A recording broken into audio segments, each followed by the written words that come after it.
Hello,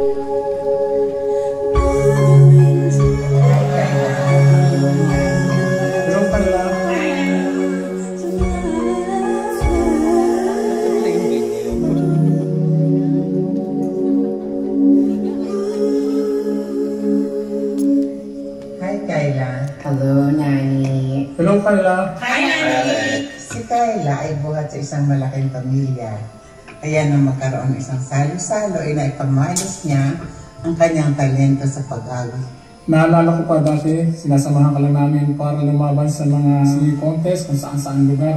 She is one of the kindest and most humble person we know. Kayla is an amazing person inside and out. Such grace and tenacity, making you a much better individual as a mother, as a wife, and as an artist as a whole. We are beyond proud of everything you've achieved. Through all your success, you've stayed humble, kind, and true to yourself. Si Ate Kayla, tawag natin dyan ang kabaitan next to Mama Mary.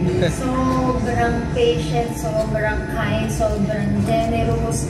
Yan ang nag-i-influence sa akin. Kaya kita nyo naman si Ate, kapag may ginawang riff, sobrang perfect, sobrang chef's kiss. Solid experience. Ang laking bagay na nagtiwala siya sa akin, sa skills ko, para makagawa ng project na kaming dalawa yung kakanta. Bali, una namin work si Kayla sa huling sayaw sa romantic na album namin. Naalala namin nung binubuo namin yung kanta, nung nire-record namin, tapos sobrang galing pa rin. Ganun pa rin siya, sobrang bait pa rin niya. Wala talagang katulad. One of the best moments na kasama kita, sobrang down to earth. Kahit ano na yung mga accolades na natanggap mo, sobrang daming taong na-inspire. Inspirasyon yan sa amin. Aside from being an institution.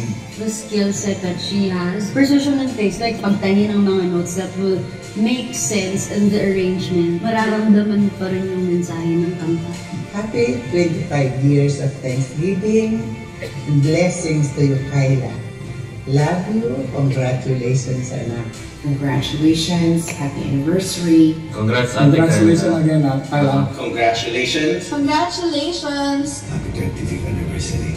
Happy 25th anniversary. You deserve all the love and the blessings. Congratulations. Congratulations. Congratulations, Ate Nani. God bless po. We love you, Ate Nani. Love you. Happy anniversary. Happy 25th anniversary, Tita Kayla. We love